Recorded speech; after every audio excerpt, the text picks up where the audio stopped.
Bem, meus queridos, queria convidá-los a abrir as Escrituras no livro do profeta Isaías, no seu capítulo 58. Isaías, capítulo 58. Nós estamos naquele ponto, naquele período em que nós damos uma pausa nos nossos sermões dominicais em sequência, lembrando-vos que nós estamos meditando na carta de Paulo aos Romanos, já nos aproximando do final, né? Encerramos o capítulo 15, vamos iniciar o capítulo 16, mas a cada capítulo estudado a gente dá uma pausa, trata de alguns outros assuntos, em outros textos soltos, e depois a gente retorna às meditações comuns. Eu quero inicialmente fazer a leitura apenas de um versículo desse capítulo 58, e eu me refiro ao verso 12, para a nossa introdução, e ele diz assim, acompanhe a leitura na sua Bíblia. Os teus filhos edificarão as antigas ruínas, levantarás os fundamentos de muitas gerações, e serás chamado reparador de brechas e restaurador de veredas, para que o país se torne outra vez habitável. Ruínas e fundamentos do que é que o profeta Isaías está falando aqui. De onde vêm essas ruínas? Quais são esses fundamentos que precisam ser restaurados, segundo o profeta aqui? Veja, todo esse capítulo 58 do livro de Isaías traz-nos algumas profecias que diz respeito a um tempo muito longínquo aqui, algo muito do futuro. São profecias que estão aqui no capítulo 58, que diz respeito a acontecimentos que só vão vir a acontecer muito lá na frente daquilo que Isaías está escrevendo aqui.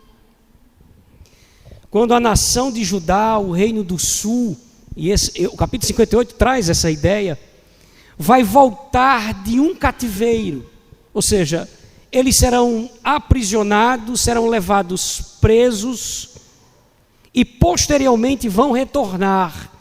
O capítulo 58 trata disso. E isso ele está falando de uma coisa que vai acontecer muito lá na frente. O verso que nós lemos está dentro desse contexto. A nação de Judá, ela estava vivendo um tempo e um período de muita rebeldia contra Deus. Mesmo sendo o povo de Deus, pecando contra Deus, desviados dos seus mandamentos, mesmo diante das muitas advertências solenes de Deus, e mesmo depois que os seus irmãos do reino do norte, a nação de Israel, já tinha sido punida por Deus por meio das mãos dos assírios. Deus já tinha feito com que os assírios punissem o reino do norte, e isso deveria ter servido como alerta para eles. Eles deveriam ter olhado para isso e ter dito, meu Deus, nós precisamos pedir a Deus perdão pelos nossos pecados, restaurar o nosso caminho com o Senhor. Mesmo assim, o povo de Deus não se consertou. Deus então fez uso dos seus profetas, como o profeta Isaías, para advertir a nação, e estranhamente, ainda assim, o povo não lhe deu ouvidos. Não lhe deu ouvidos. Então só teve uma solução. Deus então aqui traz na sua profecia que ele levantará um outro povo, e ele está falando de Babilônia, da Babilônia, para disciplinar a nação de Judá, o que de fato aconteceu. Mas a profecia apontava para o futuro. Eles não vão se arrepender, eu vou levantar a Babilônia, e eles serão usados por Deus como uma maneira de disciplinar o seu povo. A nação de Judá seria levada cativa ou prisioneira pelos caldeus. Isso aconteceu. Só que Deus havia feito uma aliança, um pacto com esse povo, há muito tempo atrás. E nessa aliança Deus havia dito que jamais os abandonaria completamente. Então 70 anos depois, isso também está na profecia, nada disso tinha acontecido ainda, você entendeu, não é? Mas estava na profecia que 70 anos depois, eles seriam trazidos de volta. Deus restauraria a sorte do seu povo. Eles voltariam para Jerusalém. E nessa volta para Jerusalém, é interessante, antes de dizer isso, que essa profecia de Isaías vai desde o cativeiro até a libertação, né? Compreendendo todo esse período de profecia.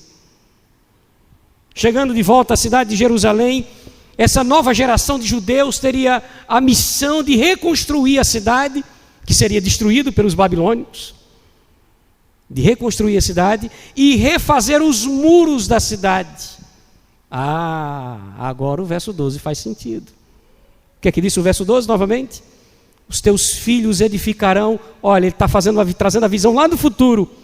Quando eles voltarem do cativeiro babilônico, quando Deus restaurar a sorte deles, lá na frente, os teus filhos edificarão as antigas ruínas, levantarás os fundamentos de muitas gerações e serás chamado reparador de brechas e restaurador de veredas, para que o país se torne habitável. É disso que o texto está falando. Eles vão voltar. E quando isso acontecer, vocês vão ter que restaurar os muros.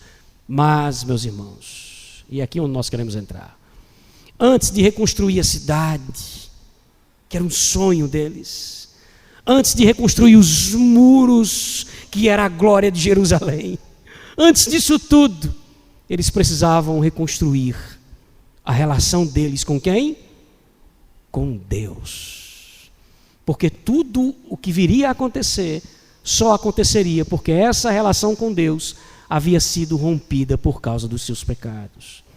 Então, antes de botar a mão na massa e antes de reconstruir a cidade, vocês vão precisar aprender a reconstruir a relação de vocês com Deus.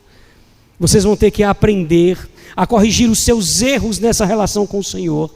E é sobre essa reconstrução da relação com Deus que eu quero tratar com vocês nessa nossa devocional, que terá por tema restaurando a relação com o Senhor. Restaurando a relação com o Senhor. Nós vamos fazer a leitura novamente do texto que foi lido na nossa liturgia, que é o texto em questão dessa noite, e na sequência, como de costume, faremos mais uma oração. Portanto, acompanhe a leitura do versículo 1 até o versículo 12, diz assim o texto bíblico. Isaías, clame a plenos pulmões, e não demore, Isaías. Erga a sua voz como se ela fosse uma trombeta, e anuncie ao meu povo, Isaías, o seu pecado, a casa de Jacó, as suas transgressões. Porque eles mesmo nesse estado de pecado, ainda ousam me procurar todos os dias, dizendo que tem prazer em saber os meus mandamentos. Como se fosse um povo que buscasse praticar a justiça e que não deixa o direito do seu Deus, perguntando a mim pelos direitos da justiça e dizendo que tem prazer em chegar-se a mim. E eles dizem assim: Senhor, por que então nós estamos jejuando e o Senhor nem liga para isso? Senhor, por que nós estamos afligindo a nossa alma e o Senhor não nos leva em consideração? Eis que no dia em que vocês jejuam, cuidam dos seus próprios interesses e exigem que se faça todo o trabalho. Eis que esse jejum de vocês é para contendas e rixas, e para ferir descompunho iníquo. Jejuando assim, eu pergunto, será que fará com que eu escute a oração de vocês? Seria esse o jejum que eu escolhi, diz o Senhor, que o homem um dia aflige a sua alma, incline sua cabeça como se fosse um junco e estenda debaixo de si mesmo um pano de saco e cinza. Você chama isso de jejum e de aceitável ao Senhor? Porventura não é esse o jejum que eu escolhi? Que vocês soltem as ligaduras da impiedade, desfaçam as ataduras da servidão e deixes livres os oprimidos e despedaces todo o jugo? Não é esse o jejum? Porventura também não é esse o jejum que eu te pedi, que repartas o teu pão com o faminto, recolhas em casa os desabrigados, e se vocês virem aquele que está nu, o cubras e não te escondas do seu semelhante? Então, quando isso acontecer, quando vocês aprenderem que é isso que eu exijo de vocês, vocês vão brilhar novamente como luz da alva, e vão ser curados sem demora. A tua justiça irá diante de ti, a glória do Senhor será a tua retaguarda quando isso acontecer. Então, na hora que vocês clamarem, o Senhor vai te responder. Quando vocês gritarem por socorro, Ele vai dizer: eis-me aqui. Se vocês tirarem do meio de vocês o jugo, o dedo que ameaça e o falar injurioso, se vocês abrirem a tua alma ao faminto e fartares a alma aflita, então a tua luz nascerá outra vez nas trevas e a tua escuridão será como o meio-dia.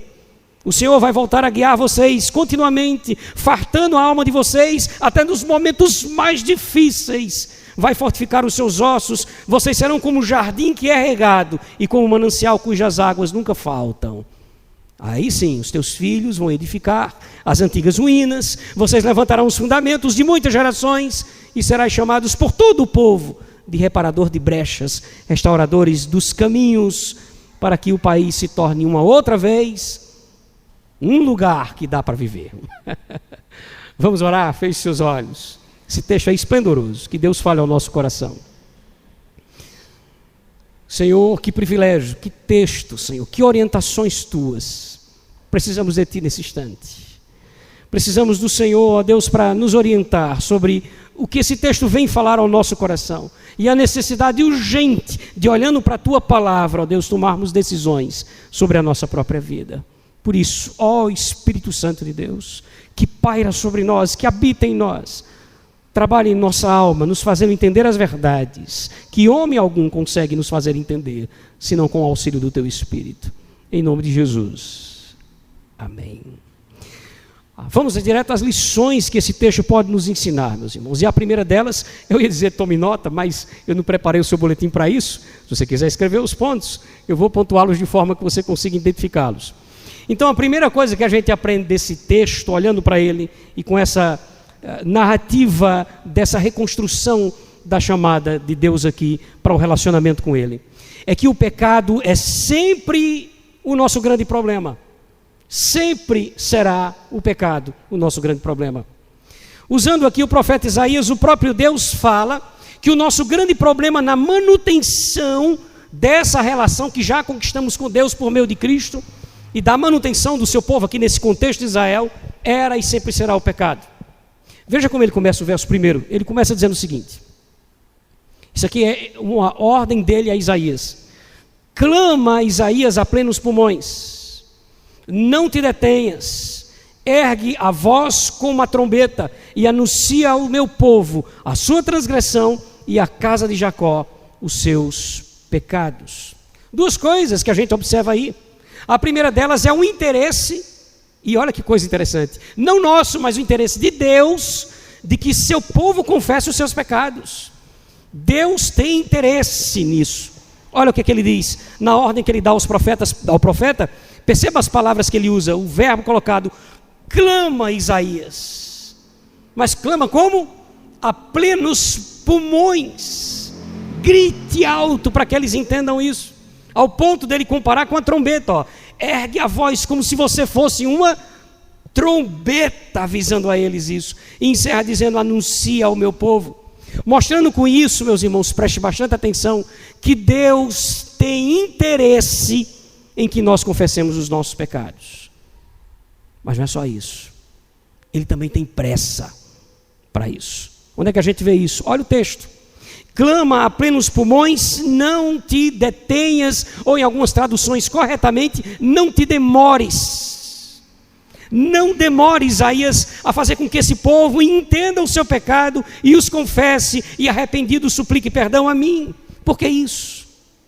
Porque todo pecado, seja ele qual for, é uma ofensa direta a Deus.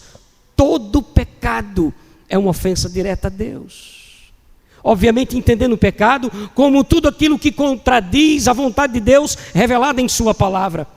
Todas as vezes que vamos contra aquilo que Deus exige de nós em sua palavra, pecamos contra Deus. E todo pecado praticado por nós, mais uma vez eu repito, seja qual for esse pecado, é uma ofensa direta a Deus. Então, enquanto nós não confessamos esse pecado, enquanto nós não nos colocamos arrependidos diante do Senhor, olha que coisa terrível, e isso aqui a gente tem que entender, Deus permanecerá ofendido contra nós. Não resolveu a situação. Ele exige que confessemos a Ele os nossos pecados. Ele exige isso. Na antiga aliança tinha um dia só para isso, para que o povo jejuasse, orasse, suplicasse a Deus perdão pelas suas falhas. Nós cantamos aqui um texto bíblico no início do nosso culto, se confessarmos os nossos pecados, porque Ele exige isso de nós. Ele não apenas se interessa, mas Ele tem pressa que isso aconteça, porque os nossos pecados são ofensas diretas a Deus. Enquanto nós não resolvermos isso por meio da confissão, do arrependimento em nossas almas, Ele permanece ofendido conosco. E qual é o grande problema disso? Será que a gente já não entendeu isso? É que estando Ele ofendido conosco, Ele rejeita todos os nossos atos religiosos. Todos os nossos atos. E essa é a segunda coisa que a gente precisa entender. Se você estiver tomando nota, esse é o segundo ponto. O coração pode nos enganar. O coração pode nos enganar. Veja, o profeta Jeremias disse que o coração do homem é enganoso. Enganoso é o coração humano. Mas perceba a maneira como o profeta Isaías coloca nesse instante, como sendo um próprio porta-voz de Deus no verso 2. Ele diz assim: mesmo nesse estado, que estado? Que coisa, né? Percebe o que ele está dizendo? Mesmo nesse estado, isso já nos chama a atenção de que não é normal. Mesmo estando em pecado contra Deus, o que é que o povo fazia?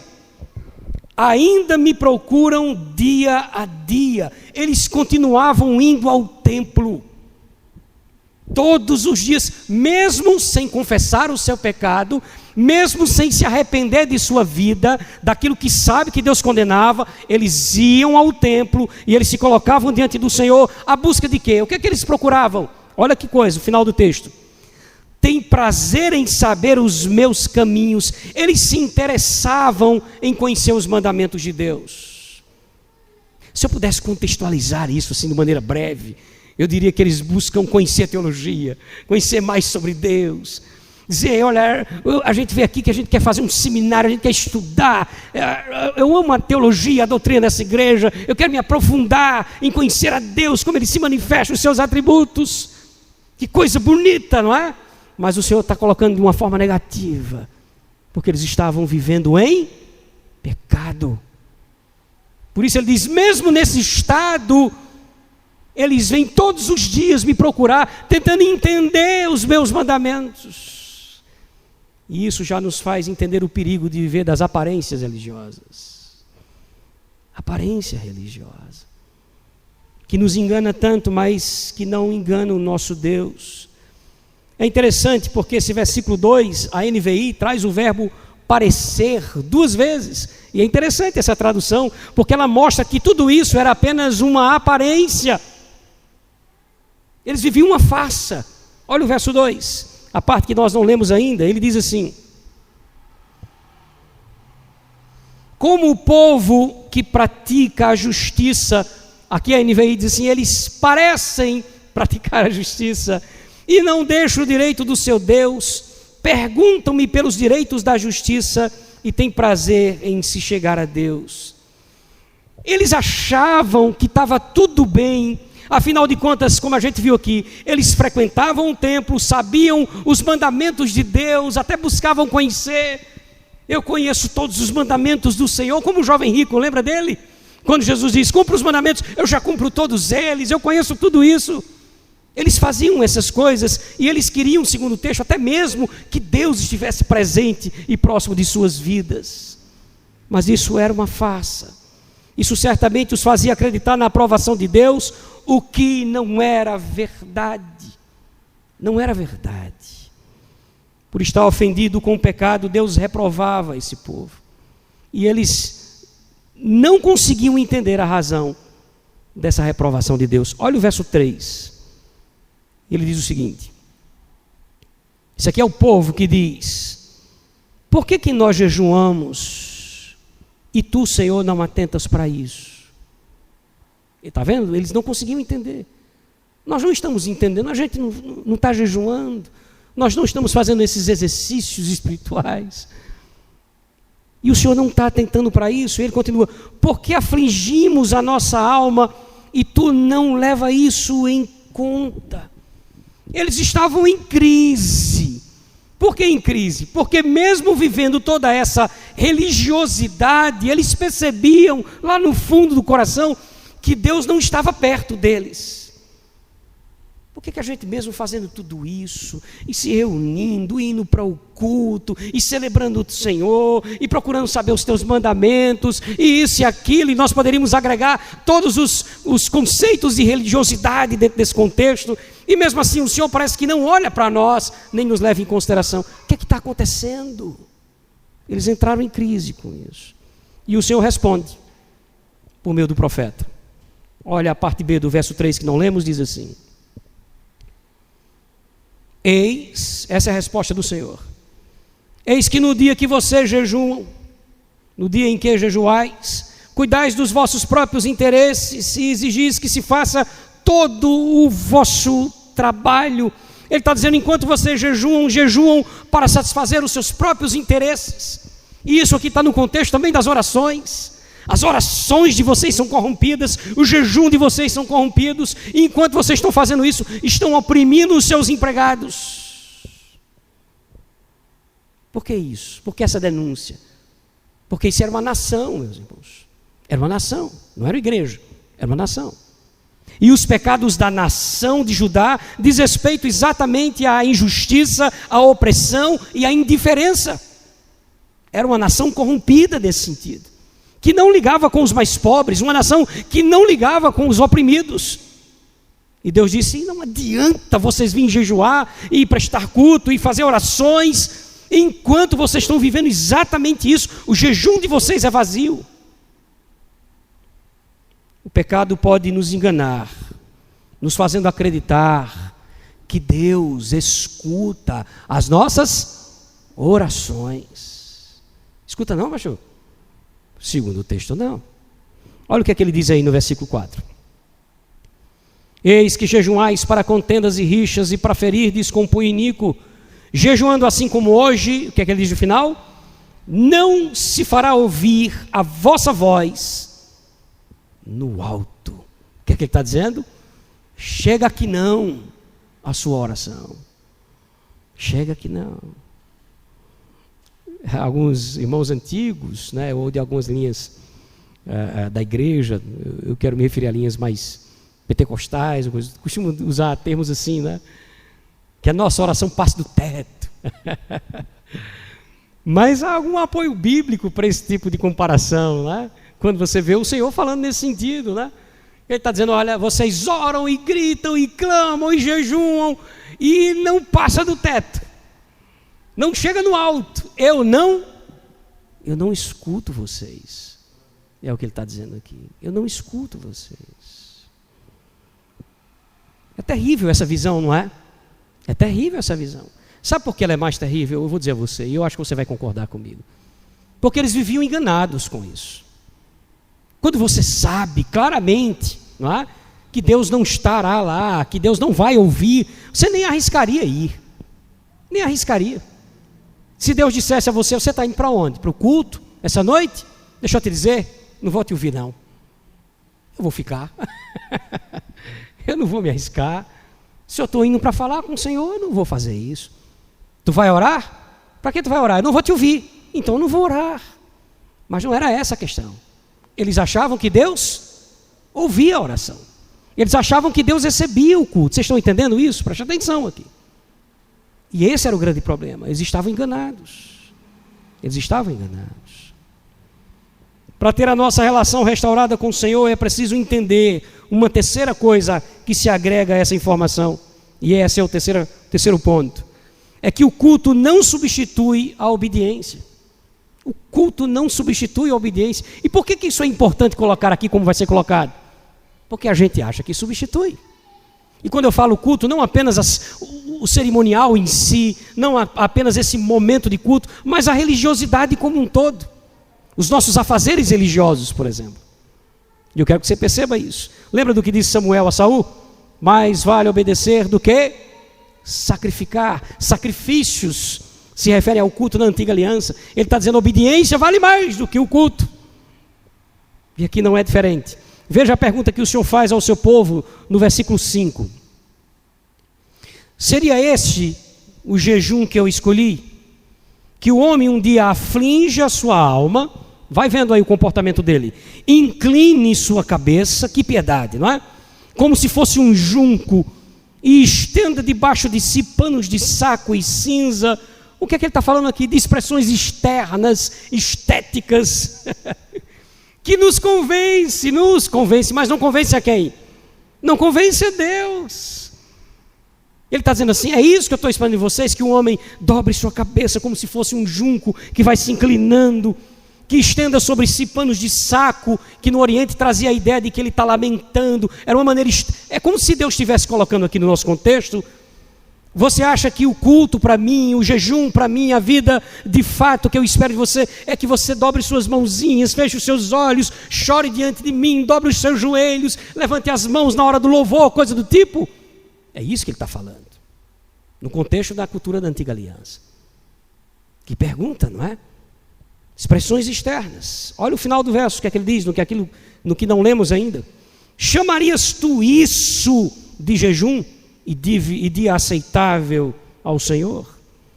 Você acha que é isso que eu quero como culto? É sério mesmo? Eu me convenço com essas coisas? Gente, sabe o que é que a gente aprende com o Senhor, lendo o Antigo e o Novo Testamento? Que o nosso grande erro é tentar trazer Deus para o nosso contexto, para a nossa bolha, de limitações inclusive, e achar que Deus é como nós, que se encanta com coisas externas sem provar o coração. E nós olhamos aquele que está do nosso lado e de repente ele chora. Eu não estou dizendo que essas expressões não são válidas, você já me entendeu? E ele chora e levanta as mãos e dobra os joelhos, e olha que eu não vou falar nem das bizarrices que existem por aí mas eu estou falando das coisas que são mais comuns em nossas igrejas, não é? E muitas vezes nós olhamos para isso e fazemos um julgamento errado. Que homem espiritual, que mulher espiritual, oh Senhor, como eu queria ser assim, ter todas essas expressões. Queira mesmo. Só que Deus, ele não fica parado apenas nisso. Ele não está limitado a olhar para isso e fazer um julgamento externo da coisa. Deus conhece a vida. Aí ele olha para a vida e diz: você acha que é isso que eu quero? É sério? Você acha que eu sou como vocês, assim, que são convencidos tão facilmente com essas expressões estéticas de culto? Que pergunta dura essa dele. Que pergunta dura. A partir do versículo 6, ele vai deixar claro para nós que o verdadeiro jejum, o verdadeiro culto, ou a verdadeira espiritualidade está ligada a uma vida de santidade, que se caracteriza pela obediência à palavra de Deus. Ele começa a consertar a visão errada do povo a partir do verso 6. Olha o que é que ele diz no versículo 6. Porventura, não é esse o jejum que eu escolhi? Você pode chamar de jejum, de culto, de vida espiritual. E ele diz: que vocês sotem as ligaduras da impiedade, deixem de ser impiedosos, que desfaçam as ataduras da servidão, deixem de ser opressores, e que deixem livres aqueles que são oprimidos, e que despedacem todo o jugo. Em outras palavras, que vocês larguem toda a injustiça e opressão. Está vendo que Deus foi além das expressões estéticas? Ele olha para o opressor de mãos levantadas, por hipócrita que chora diante dele, aquele que oprime as pessoas, mas está ali de joelhos, e é como se ele dissesse: se levante daí, isso não me convence. Você chama isso de culto? Culto para mim é quando você conserta sua vida lá na frente, quando você conserta a sua vida. Se você consertar a sua vida é outra coisa, mas isso não me convence. E ele continua, versículo 7, olha que verso bonito.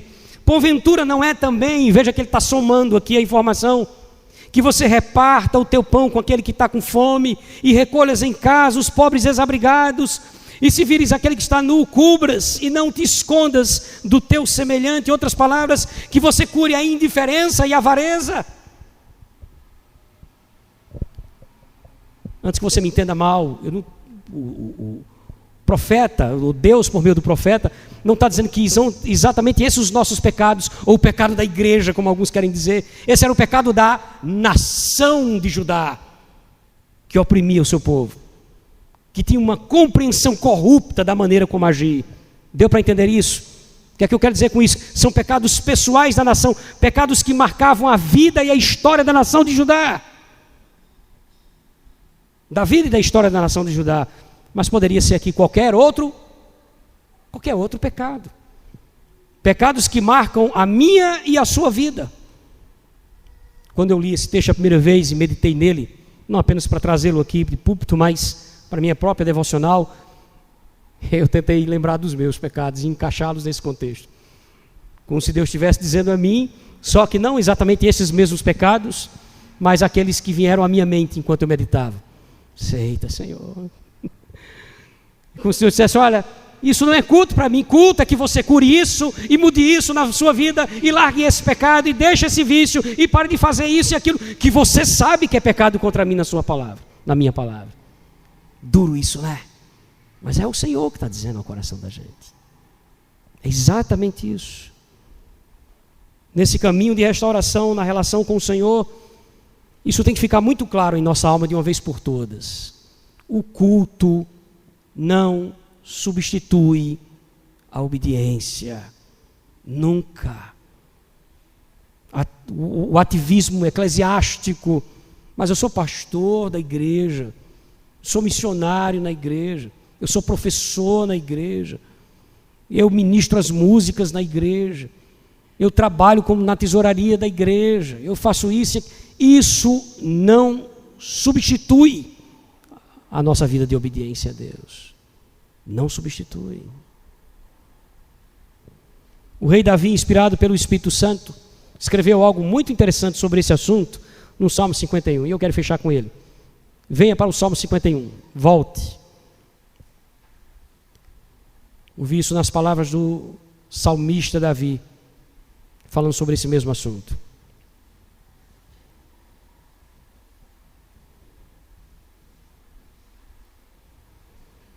Salmo de número 51. Lembrando aqui, para contextualizá-los, que os sacrifícios referidos por Davi no Salmo se referem exatamente ao culto. O culto na antiga aliança é representado pelos sacrifícios dos animais. Então, quando você ouvir Davi falando de sacrifícios, você já sabe que é o culto, tá bom? Tendo isso em mente, primeiro Davi vai dizer que Deus não se agrada do culto sem vida santa. Olha, Salmo 51, versículo 16, ele diz assim: pois não te comprazes, em outras palavras, Deus não tem o quê? Prazer em sacrifícios ocultos, não é? Do contrário, eu os daria. O que é que ele está dizendo aqui? A ideia é que o Senhor não se agrada de cultos, porque se fosse uma questão só de culto, então bastava a gente cultuar a Deus. Senhor, minha vida foi péssima, eu sei, a semana foi ruim, mas domingo eu estou lá para te cultuar.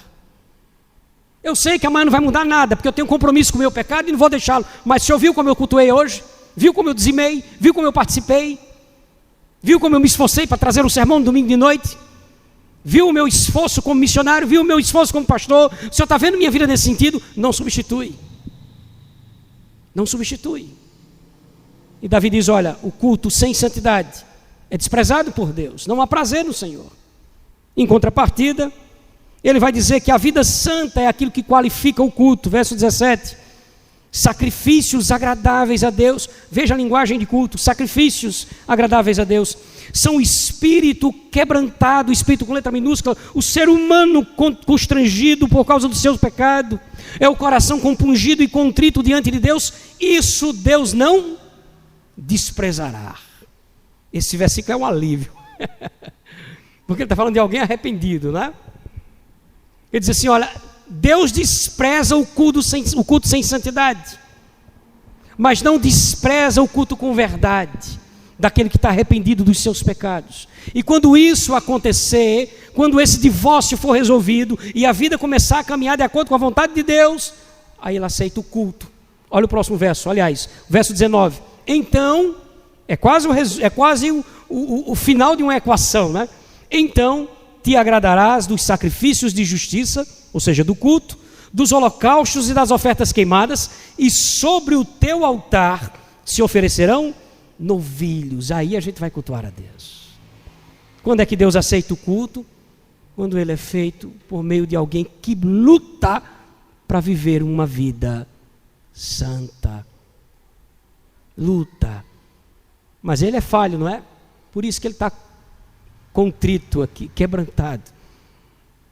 Porque ele está diante de um Deus santo, sabe que tem errado, e ele agora se coloca arrependido, suplica perdão a Deus, para que sua vida seja realinhada à vontade de Deus. Aí Davi diz assim, inspirado pelo Espírito Santo, aí Deus aceita o culto. Pode vir cultuá-lo, ele ama isso. Ele não ama pessoas afinadas, ele ama pessoas santas. Deu para entender isso? É isso que ele ama. Pessoas que lutam pela santidade, lutam para viver sua vontade, dizendo não a si mesmo, cancelando suas próprias vontades e caprichos, para viver a vontade do Senhor. Ele ama isso. Ele ama nos ver sangrando para viver a santidade. Ele ama nos ver lutando pela santificação. E aí, quando a gente vem oferecer culto, ele não se importa com questões estéticas. Chore ou não, levante ou não as mãos, dobre os joelhos ou não, ele sonda o coração. Ele sabe quem somos. Como disse Jesus quando escreve as cartas às igrejas lá em Apocalipse, conheço as tuas obras. Não adianta, eu conheço você. E aqui, estando restaurada a nossa relação com o Senhor, não apenas o culto é aceito, mas olha que coisa para a gente terminar, a nossa vida também é abençoada. Quando a nossa relação com o Senhor é restaurada, Ele volta a aceitar o culto, mas olha que coisa, Ele passa a nos abençoar. Esse é o quarto ponto. E último, a obediência atrai a bênção de Deus. Olha como ele começa o versículo 8, é um dos versos mais mágicos. Voltando lá, obviamente, para o nosso texto de Isaías 58. Olha o que ele diz no verso 8. O início, ele diz assim, então, parece os mas do apóstolo Paulo, né? Então, eu gosto da NVI, a NVI traz, aí sim, parece uma linguagem muito usual nossa, né?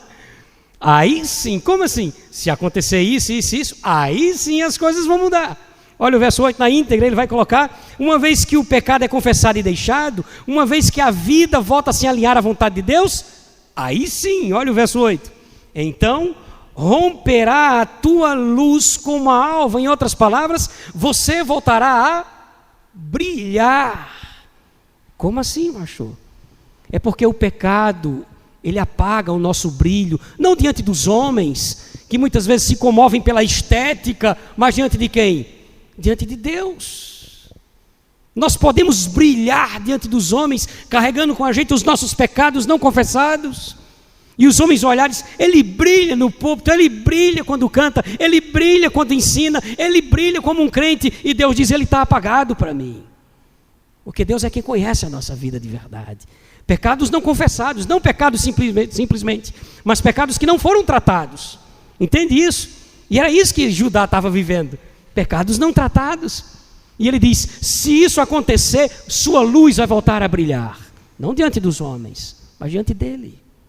E ele continua, veja ainda no verso 8, a tua cura brotará sem detença, ou seja, você será restaurado espiritualmente diante de Deus, porque talvez espiritualmente diante dos homens você esteja são. Já viu a saúde espiritual do pastor fulano e tal, da irmã Cicrana, do irmão Beltrano, como ele é crente, olha como ele é isso, olha como ele é aquilo, e Deus diz o quê? Ele está doente diante de mim. Pecados não confessados e não tratados apagam a nossa luz e nos adoecem diante do Senhor. E quando nós vamos orar, o que é que ele faz? A gente viu? Como diriam os nossos irmãos pentecostais, o céu se fecha para nós, não passa do teto. Que coisa, não é? Que coisa. Isso é uma verdade. Finalzinho do verso 8. Aí sim, a tua justiça irá diante de ti, ou seja, na tua frente, e a glória do Senhor será a tua retaguarda, virá atrás de ti. O que é que ele está dizendo? O Senhor cercará a nossa vida e estará conosco para sempre. Aí eu estarei com você.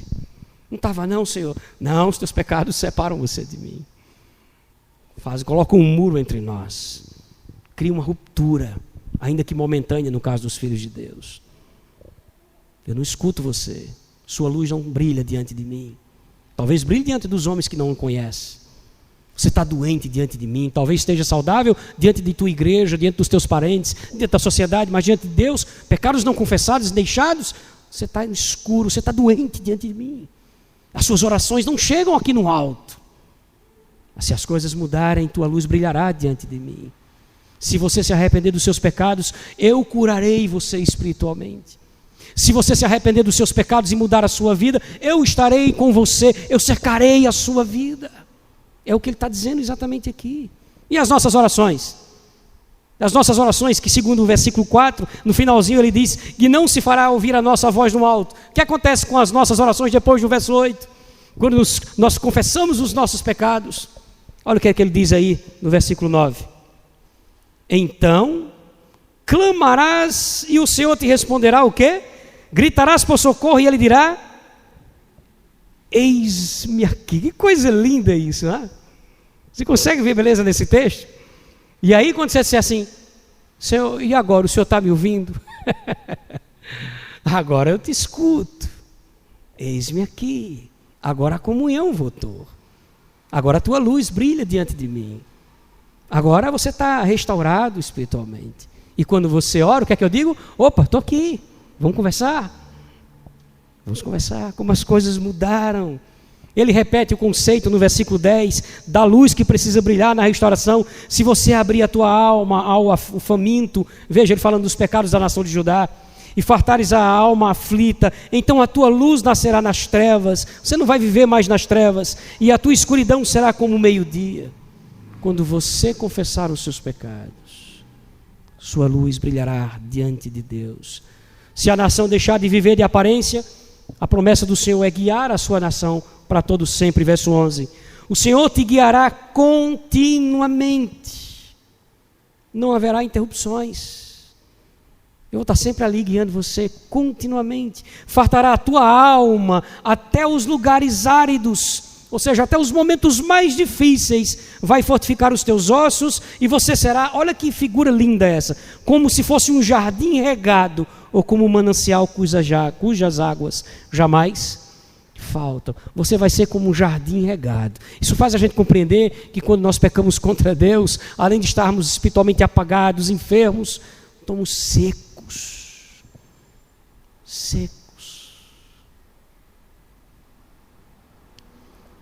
Já teve essa experiência? A gente que vive de aluguel às vezes tem esse tipo de experiência, de visitar uma casa, né, para ver se vai ficar por ali no aluguel, e entra naquela casa que há muito tempo está fechada e que por essa razão o jardim está, e você olha, a primeira coisa que eu vou fazer aqui é ajeitar esse jardim. Está horrível isso aqui, horrível. Assim é o crente com um pecado não confessado diante de Deus, um jardim seco diante do Senhor. Qual é a tua reação quando você olha para aquilo? Primeira coisa, você traz aquela compreensão de que poderia não estar daquele jeito, não é? Você olha para aqui e diz assim, olha, tem tanto potencial, né? Dava para ser um jardim lindo isso aqui, mas olha como está. Perceba mais uma vez, isso não diante dos homens, porque diante dos homens você pode estar aparentemente bem, mas ele está falando diante de Deus. E ele diz, se você confessar os seus pecados, você voltará a ser um jardim regado, tratado diante do Senhor. E na volta do cativeiro, depois do castigo de Deus, eles vão poder então restaurar Jerusalém. Tudo isso aqui lembrando mais uma vez, porque talvez por causa das aplicações muitas, você talvez tenha esquecido que o profeta está falando do que vai acontecer com o povo de Deus lá à frente, não é? E ele está dizendo, olha, vocês vão continuar pecando contra Deus, vão se apagar diante do Senhor, suas orações não serão respondidas, porque Deus não se encanta com a forma estética de culto de vocês. Mas quando as coisas forem mudadas, vocês brilharão novamente, serão como um jardim regado, estarão novamente diante de mim com saúde espiritual, e isso vai acontecer. E quando vocês voltarem para Jerusalém, vão poder reconstruir os muros e a cidade, e os homens ao redor vão chamar vocês de reconstrutores. Olha o que ele vai dizer, ó. Os restauradores, verso 12, findo dizendo, os teus filhos edificarão as antigas ruínas, levantarás os fundamentos de muitas gerações, e serás chamados de reparadores de brechas, restauradores de veredas, para que o país se torne habitável. Só no fim, depois de restaurar toda a vida, aí vocês vão reconstruir a cidade e vão reconstruir os muros. Amém? Que coisa, meus irmãos, que coisa. A nação de Judá, essa nação que volta do cativeiro e restaura o seu relacionamento com Deus e restaura Jerusalém. ela precisava ser luz para as demais nações. De Judá viria o Cristo, o Messias. A gente ainda não falou dele, né? De Judá viria o Cristo. Judá precisava estar preparada, não apenas para que ela fosse uma nação restaurada diante de Deus, mas porque ela seria um canal de bênção para as outras nações, tendo em vista que Jesus viria dela. E isso deixa essa lição para nós também. Nós precisamos estar restaurados na nossa relação com Deus, para que sejamos também luz para as demais nações. A nação de Judá era chamada de luz para as nações, e Jesus, quando esteve aqui, chamou os seus discípulos, a sua igreja, de luz para os homens, ou para o mundo.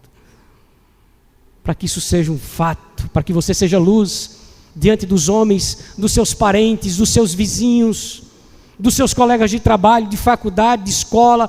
Primeiro, sua vida precisa estar restaurada diante de Deus.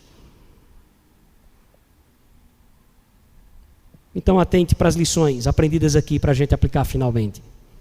Primeiro, o pecado é sempre o nosso grande problema. Portanto, confessemos os nossos pecados e lutemos pela santificação. Você consegue identificar os seus pecados? Pecados pessoais? Você consegue fazer isso? Eu consigo fazer isso, eu consigo. É possível que alguns eu não consiga com tanta facilidade. Não consigo identificar. Talvez você me ajude a fazer isso, não é? Talvez para você é mais fácil. Mas alguns pecados, quando eu fecho os olhos, automaticamente eles parece que estão dentro dos meus olhos. Eu consigo identificá-los. E eu sei que com você não é diferente. Por isso não me constranjo em confessar os meus. Eu reconheço que algumas falhas precisam ser mudadas. Então a primeira coisa que a gente aprende é que o pecado é sempre o nosso grande problema na nossa relação com o Senhor. Segunda coisa que a gente aprendeu é que o coração pode nos enganar. E aqui é terrível, né? Poder achar que está tudo bem, quando na verdade está tudo o quê? Está tudo mal diante de Deus. Tudo mal. Deus se ofende com os nossos pecados. E diz em sua palavra que ofendido, Ele nem ouve as nossas orações, as nossas expressões. Deus não escuta essas coisas, irmãos. Ele não é enganado como as pessoas são enganadas por nós, ou como nós somos enganados por elas. Deus não se engana com as nossas expressões estéticas, ainda que elas tenham o seu lugar e o seu valor na nossa relação com Deus. Ele sonda nosso coração, Ele conhece a nossa vida, Ele sabe dos nossos pecados, das nossas motivações, da nossa mediocridade, da nossa teimosia. Uma terceira coisa é que o culto não substitui a obediência, a gente viu aqui. O nosso culto só é aceito por Deus quando ele vem alinhado, e escute para que você não entenda mal, com a vontade de viver a vontade de Deus, com o desejo na alma de tentar pegar a nossa vida e reconstruí-la. É claro que isso acontece exatamente nas mãos do oleiro, por meio de sua palavra, da vida com Deus. É Ele quem reconstrói, mas deve haver no meu coração um desejo de colocar diante dele isso, desejo de fazer isso. É como se a nossa alma fosse um vaso quebrado. Imagina isso dentro dessa analogia velho-testamentária, né? Essa comparação do Velho Testamento. É como se você chegasse diante de Deus com o seu ser como um jarro quebrado e dissesse: olha, Senhor, eu reconheço, tem muita coisa para construir aqui, para reconstruir, tem muita coisa fora do lugar. E aí pedisse a Ele: Senhor, me faz de novo, reconstrói isso, reconstrói a minha aliança com o Senhor, a minha vida espiritual, a minha vida com a igreja, a minha vida contigo. Tudo precisa ser realinhado, tudo precisa ser realinhado. Isso é o que nós aprendemos, porque o culto não substitui a obediência. E a terceira e última coisa, a obediência atrai a bênção de Deus. Se queremos viver uma vida abençoada por Deus, e aqui eu quero corrigir-me, quando muitas vezes trago a compreensão errada de que uma vida abençoada por Deus é uma vida abençoada no sentido material, ainda que isso também possa ser uma realidade. Mas isso não é um padrão. Tendo em vista que descrentes que vivem uma vida muitas vezes completamente fora da vontade de Deus também, muitas vezes são abençoados nesse sentido. Mas quando eu me refiro a bênçãos de Deus aqui, especialmente, eu estou me referindo à sua presença e à sua aprovação. Vida abençoada por Deus é vida onde Deus é presente, é vida onde essa pessoa que tem vivido isso tem sentido a aprovação de Deus. E cuidado que o coração é enganoso. Mas é essa bênção de que Deus nos cerca, de que está conosco, de que agora brilhamos diante dEle como luz, de que agora estamos sarados espiritualmente. Não se engane não. Achar muitas vezes que a vida é economicamente estável, é uma vida abençoada por Deus nesse sentido. Isso não é um padrão, biblicamente falando. Ainda que, obviamente, isso também seja a bênção de Deus, mas você pode viver isso sem viver a presença de Deus no seu lar, na sua vida, a comunhão com o Senhor. A obediência atrai a bênção de Deus. Nós precisamos, irmãos, urgentemente, fazer da santificação o nosso objetivo de vida. Lembrando, mais uma vez, que santificação não é perfeição, mas é um processo que envolve acertos e consertos. A busca em agradar a Deus com a vida, seja lutando para acertar, ou essa noite, seja lutando para consertar. Feche seus olhos. Vamos orar. Assim como a nação de Judá, Deus tem uma aliança conosco, irmãos. E uma aliança em Cristo Jesus. Uma aliança indelével, incorruptível. Não há mais como nos separar do amor desse Deus maravilhoso. Mas os nossos pecados podem causar arranhões em nossa relação com o Senhor. Feche os seus olhos, não perca a oportunidade de falar com Deus. Ele está sondando o seu coração e o meu nesse instante, vendo o nosso interesse em viver uma nova vida para Ele. Santo Deus, nós louvamos o Senhor por Tua palavra, que revela, acima de tudo, o Teu amor por nós. A Tua palavra, a Tua orientação, que revela o Teu cuidado conosco, mas que revela também a Tua paciência conosco. Nós Te agradecemos por isso. Te agradecemos porque, mesmo sendo quem somos e ouvindo muitas vezes as mesmas coisas, somos capazes de dizer que não temos mais o que ouvir. O que acontece conosco, Senhor? Muda nosso coração, ó Deus querido. Faz-nos olhar para essas verdades e enxergá-las com seriedade. Só o Senhor, por meio do Teu Espírito, e é claro, segundo a Tua vontade, pode operar essas coisas em nós. É certamente possível de que com muitos daqueles, ó Deus, que vivenciam a experiência da igreja, não há uma intenção Tua em salvá-los. Mas nós queremos rogar a Tua misericórdia por nossas vidas e suplicar que sejamos exatamente estes a quem o Senhor vai restaurar, não apenas essa noite, mas durante toda a nossa história nesse lugar e na nossa vida nesse mundo. Por isso nós te pedimos em nome de Jesus, baseado naquilo que ouvimos hoje, não nos deixa viver uma vida de teimosos, ó Pai. O tempo está passando e passando para nós, passando e passando. E nós vamos certamente nos arrepender, ó Deus, de não ter restaurado a nossa vida, de não ter levado a sério a vida com o Senhor. Nós pedimos em nome de Jesus, perdoa os pecados que agora vêm à nossa mente, todos os pecados que agora estão vindo ao nosso coração, à nossa mente, Pai, e nos ajuda a vencê-los, ó Pai, pecados muitas vezes tão aparentemente difíceis de serem vencidos. Nos ajuda em nome de Jesus a vencê-los, a sermos mais combativos em relação a estes. Te rogamos em nome de Jesus que o Senhor enche o nosso coração de interesse maior pela nossa relação contigo e, consequentemente, ó Deus, com a Tua igreja, com tudo aquilo que diz respeito ao Senhor. Faz isso por nós e conosco, todos nós, que de fato estamos Te suplicando estas coisas. Pois agradecidos, nós Te rogamos isso, em nome de Jesus.